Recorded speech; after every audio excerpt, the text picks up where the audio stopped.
suis Étienne Pro, membre de l'association Une chrysalide pour deux, qui vient en aide à des enfants en situation de handicap, qui organise des stages de rééducation, qui finance du matériel. Ça a commencé donc avec notre fils Arthur, qui est atteint de paralysie cérébrale. Il a commencé à vouloir manger en autonomie. De là, on a cherché dans le commerce des choses existantes, mais hors de prix. Ensuite, on a été en contact avec les CAM pour pouvoir leur passer le projet. Il y a un savoir-faire qui est présent et aussi une contrainte de temps pour nous parce qu'on n'a aussi pas forcément le temps de prendre toutes les modifications, les réflexions, etc.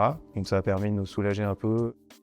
Le projet, c'est un dispositif qui permet d'aider les personnes en situation de handicap à autonomiser les repas. Ce dispositif est attaché à une table grâce à un étau. La personne va donc prendre la poignée pour pouvoir tourner le système dans l'espace. Cette rotation est due aux 2 roulements qu'il y a dans le système. Il y a aussi donc des amortisseurs qui vont permettre d'amortir plus simplement l'effort et enfin un contrepoids qui va donc permettre de maintenir le système.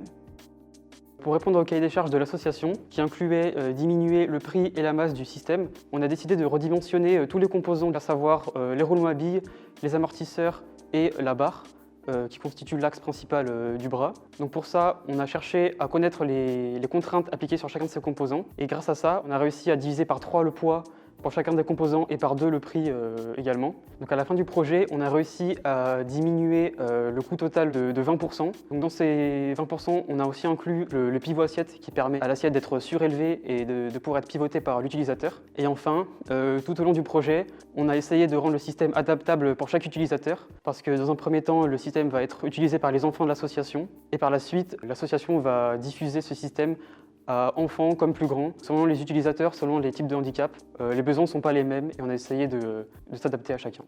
En tant qu'encadrant dans ces projets de recherche et développement, nous avons plusieurs rôles. Le premier, c'est d'accompagner les étudiants d'un point de vue technique et scientifique, par exemple pour les aider sur l'utilisation des équipements tels que l'imprimante 3D dans le cadre de ce projet avec l'association.